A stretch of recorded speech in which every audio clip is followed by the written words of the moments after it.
I once compared Chris Paul to a beautiful middle-aged woman who had an incredible prime. I mean, she was gorgeous, the hottest thing on the street, but she just couldn't get that ring, couldn't get anyone to marry her, and constantly being passed around from suitor to suitor to suitor, but nobody wanted to lock her down. Nobody wanted to give her that ring.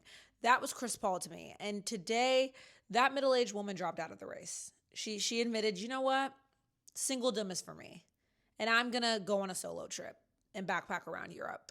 Because I like it's eat, pray, love. I'm gonna read books on the Delta flight, and I'm gonna drink wine in Italy, and I'm just gonna accept that marriage isn't my vibe. Chris Paul retired today, and I will say he had the most depressing farewell tour probably of any Hall of Famer I've seen. I mean, he's going to be a Hall of Famer. He was never a champion, but he was a two-time gold medalist, and he was a household name. Everyone knew CP3. Everyone knew the point guard, and it's a reminder of the era of the NBA that we're in and the fact that LeBron James is literally immortal because Chris Paul is younger than LeBron James.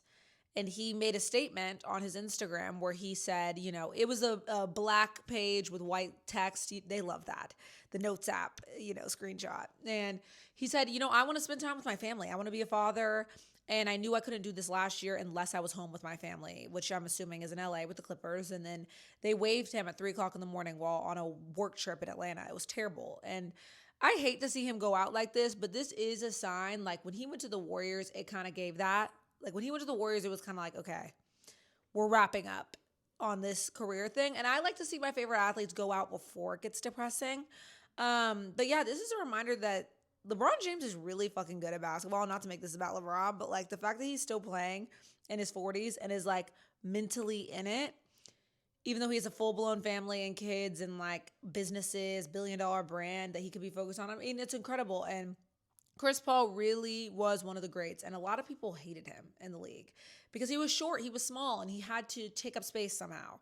And he had this incredible career because he was a little bit of a dickhead and a great leader. And I hate that he never won a ring. I hate when anybody good retires without a ring, even if I'm not a fan of their team. Like, I want to see everyone win because it just takes you out of all the conversations, right? But he definitely will go down as one of the greats. Goodbye, Chris Paul. I'm sorry you never got that ring, honey.